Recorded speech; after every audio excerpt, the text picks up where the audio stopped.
We need to upgrade from GF4 to GF5 engine oil because we would like to incorporate some enhanced durability characteristics into the Market General engine oils. Chrysler has a lot of E85 capable vehicles, and currently the current Market General products do not protect for E85 emulsion protection. All of our specifications have contained an emulsion protection characteristic for a good many years now.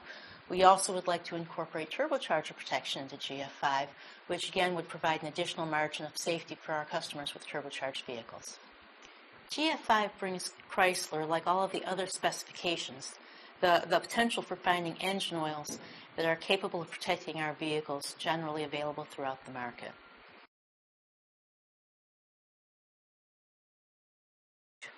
My biggest concern about GF5 is timing.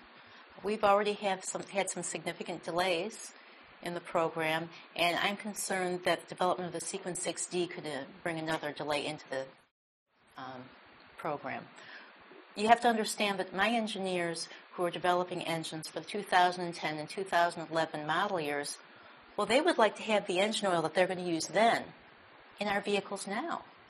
And we would like to be testing it. And we don't feel that we're close enough to a specification yet to have full prototype oils. And this is really of enormous concern to us.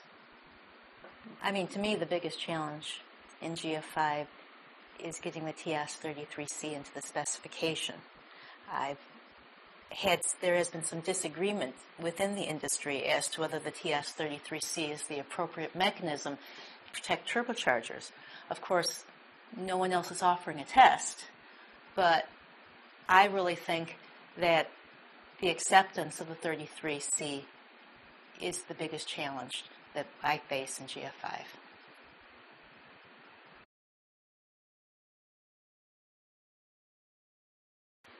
Turbochargers really are the way to get a lot of fuel economy improvement out of a vehicle.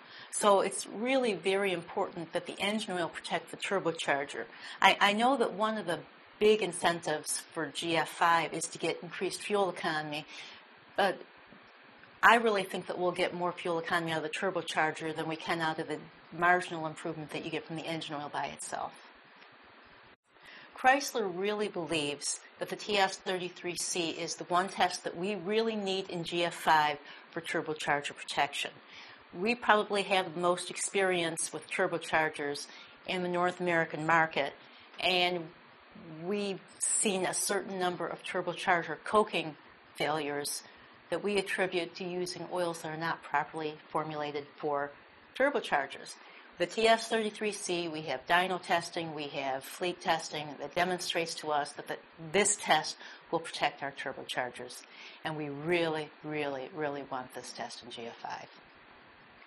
Chrysler still needs to keep the SAE 10W30 viscosity grade within the GF5 as an ILSAC oil, because we're still filling engines with SAE 10W30 engine oil. We have two engines, our 3.5 liter and our 4 liter engines, that are still factory filling with 10W30 oil, and we really need that oil available in the marketplace in the future.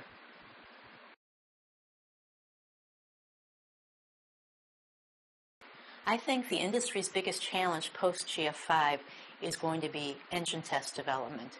In the past, the OEMs would develop a test in-house, and once they had their engine test to their specifications, doing what they thought it needed to do, they would bring it to industry, and the industry would redevelop it into an ASTM test, and then we would have a test defining that characteristic.